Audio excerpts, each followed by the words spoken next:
Hello and thank you for watching my video. My name is Astrid Krasniqi.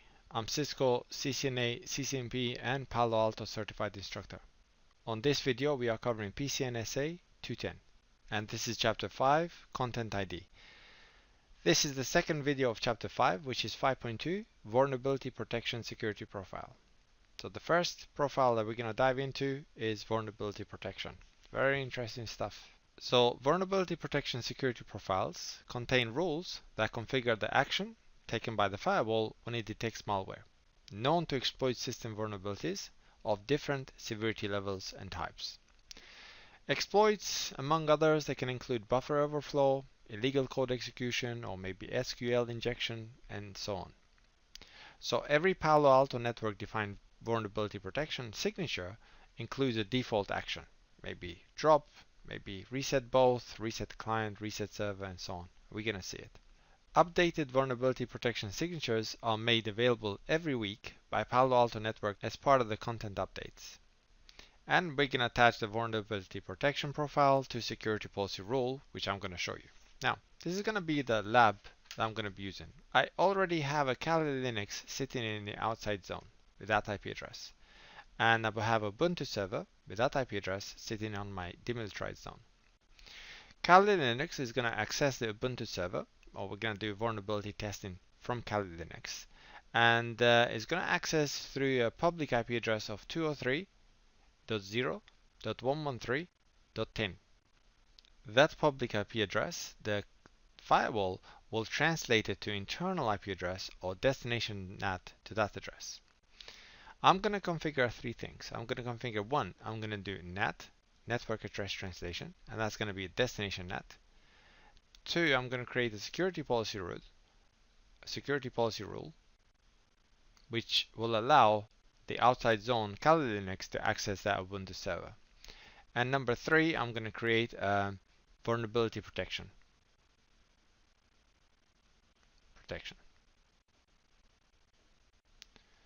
Okay, so that's the plan. So I'm going to access the firewall. So the first thing was to create a NAT policy.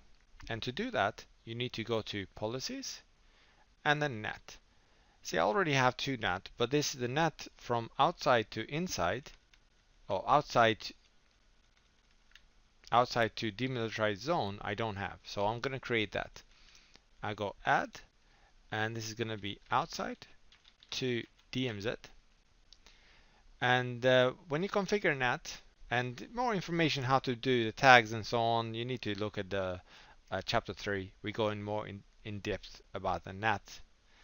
The original packet is going to be, everything is going to be the pre-NAT when we are configuring the NAT, so pre-address translation. So the source zone is going to be coming from outside, and pre-address translation, the destination zone is going to be outside still, and destination interface is going to be Ethernet 1.1. So if you look, it's coming from here, from outside. It's still on the outside on the 203.0.113.10, and the interface Ethernet 1.1. Okay, so the source zone could be, source address could be anything. Destination address is our Ubuntu server, or our public address of that server. So 0.113.10. When we get an IP address or a packet for that IP address, we're going to translate it, and we're going to do destination address translation, static, and we're going to translate it to 192.168.50.10. We're not going to do a port translation, just every port is the same, and click OK. And the second thing, now I don't have any hits, I cleared everything, and to clear the hit counter, you just click that, and all rules, I'll clear them. So everything is 0. And the security rule, I'll create again another security rule. So I'll create a security rule to allow outside zone to access the demilitarized zone. So add. So this is going to be out to DMZ. The source is going to be outside.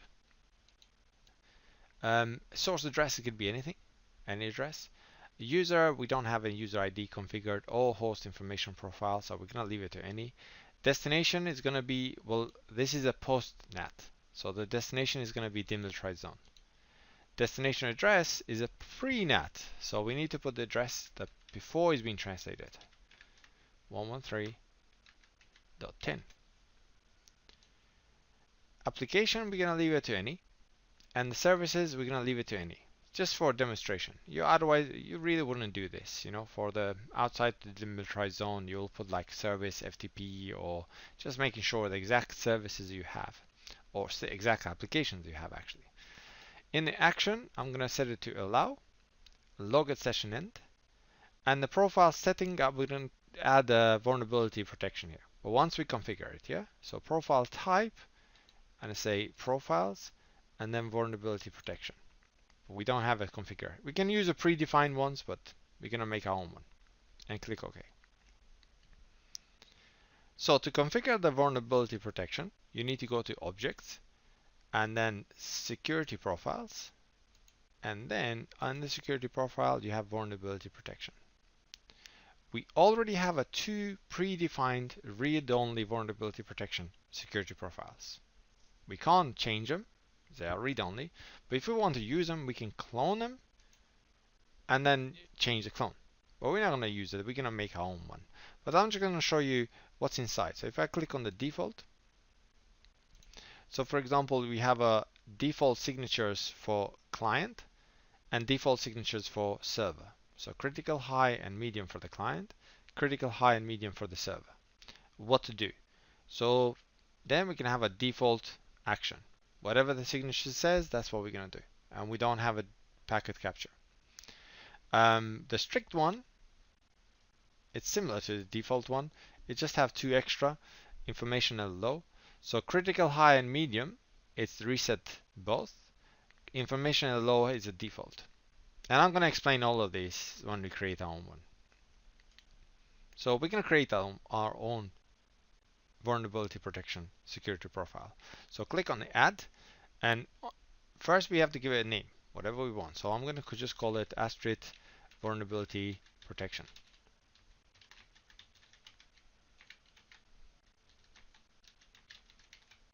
Okay. And we're going to add a rule here. So first rule, well, we can add many rules, but I'm going to add just one rule. So add, and this is going to be protection rule. You can call it whatever you want. First thing is first, the threat name.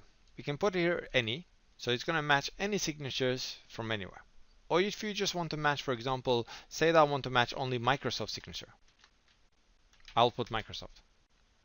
But or put, for example, different signature, Palo Alto, whatever you want. If you want to match that, only the signature matched on that name, it's going to be matched. But any just means any signatures. And the action here, on the action, we have a default. Default says whatever the signature match says.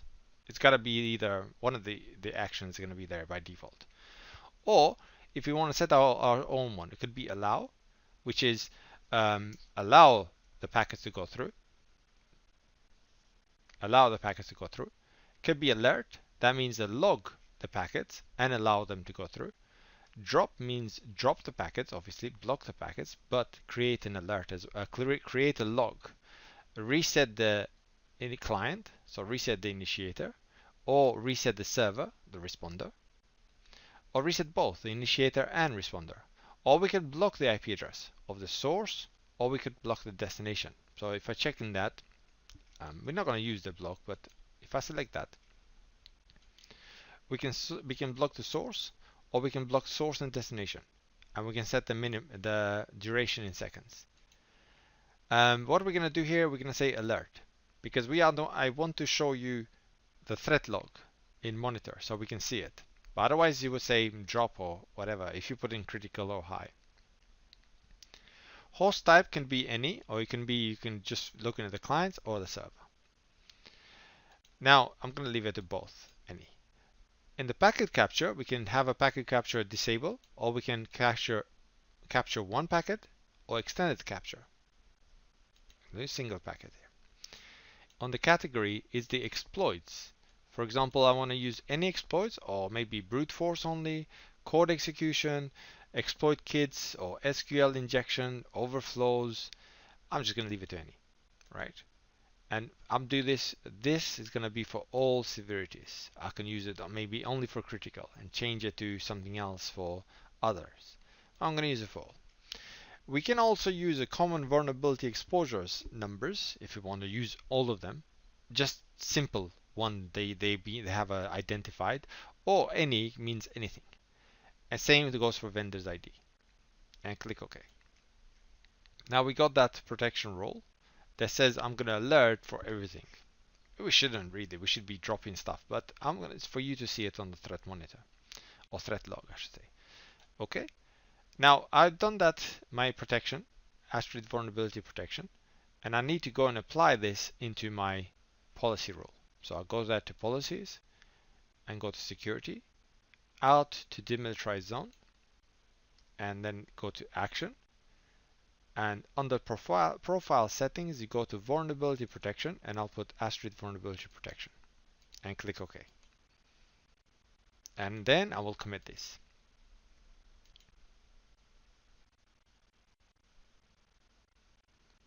Okay, now that has been committed successfully, I'm gonna go and check it. So we can see nothing has been hit counted yet here on the security policy, but we can see the profile, the vulnerability protection is there. On the NAT role, nothing has been hit there in that either. Okay, so to test that, I'm gonna go to my Kali Linux, and in here, first I'm gonna check the IP address. And that's my IP address, 203.0.113.21, and I should be able to communicate with my gateway. So 203.0.113.1, that's a gateway, and that's fine. Okay, I should be able to access the Ubuntu server through FTP. So FTP 203.0.113.10, and I'm inside. So if I go to my firewall, I should see something on this hit count here, because that's my NAT, destination NAT. So if I refresh it, you can see that's hit now. And on the security role, I should see on the outside to DMZ, I should see some hit counts here as well, as you can see there here. Okay, on the monitor, we can see in traffic log, we should see something from outside to inside. It's not coming yet. Traffic threat log, we don't have any threats yet. Traffic log, it should appear. Usually takes a bit of time for these to appear, but anyway, we're gonna see it here. I'm gonna create a penetration testing from that Kali Linux to the server. So I'm gonna clear the screen, and I'm gonna run nmap, and I'm gonna run a script for vulnerability protection, vulnerability testing. So 203.0.113.10. Okay, so I'll let that run in, and I'll go back to my firewall, and yeah, here it comes. Our normal.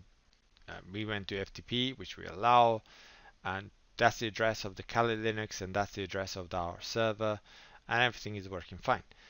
Now, if I go to threats, I should see some threats coming through as well. Here we go. There we go. There we have threats from source address of our Kali Linux to destination address of our Ubuntu server, from outside to demilitarized zone. And for example, we have some security bypass vulnerabilities. And we look at the ID as well, 58001 for example. This is vulnerability and time. You can see this down arrow here, a green arrow. It says that looks like it does say that we have a packet capture for this threat that we have. We can go and look at if we select the magnifying glass, we'll see even further information about this threat. So if I click on there, so it shows you a bit more information about this threat, client to server, packet capture, all that. And we can see, for example, the port number, the application that is generating this threat, the action, so it was alert, and the severity, it's critical. We have some high, file name as well, And there's going to be more here coming up now because it's just going to go through all of them. Okay.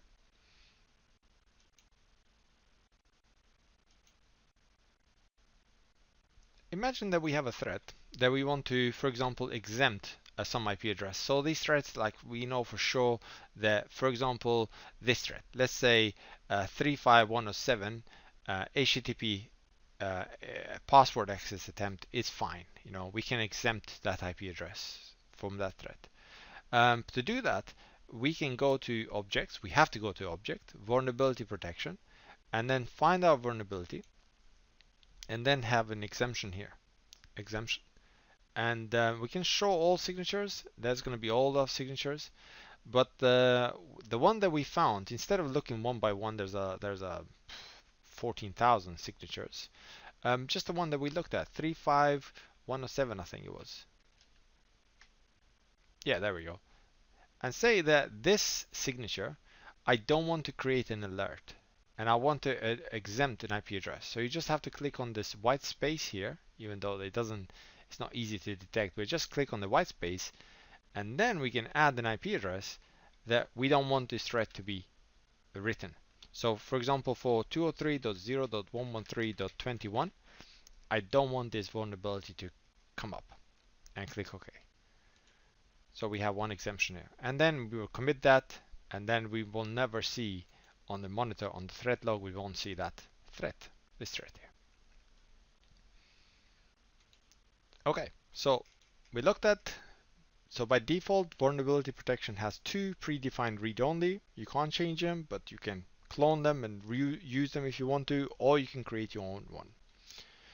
To add vulnerability protection, we had to go to objects, and then in the security profile, so we went to objects, and then security profile, and vulnerability protection. We created the new one, and then we click add. And then once we add it, we have to tell what the action is, which we use in client or the server or both. Do we want to packet capture? And what category we want to use. And we can create the exemption as well. I showed you how to create. You just click on the white space here, and you can put an IP address of the exempted PC. And then in the end, we had to add the vulnerability protection after we created. We had to add it to the security policy rule. So we went to find the security policy. We click on the action, profile setting, and we put the vulnerability protection. And then we looked at the threat logs. We saw some of the threat logs that came up from the Kali Linux. Thank you for watching lesson 5.2, vulnerability protection, security profiles. This is of chapter 5, content ID. Please have a look at my other videos and don't forget to subscribe. This has been Astrid Krasniqi. Bye bye.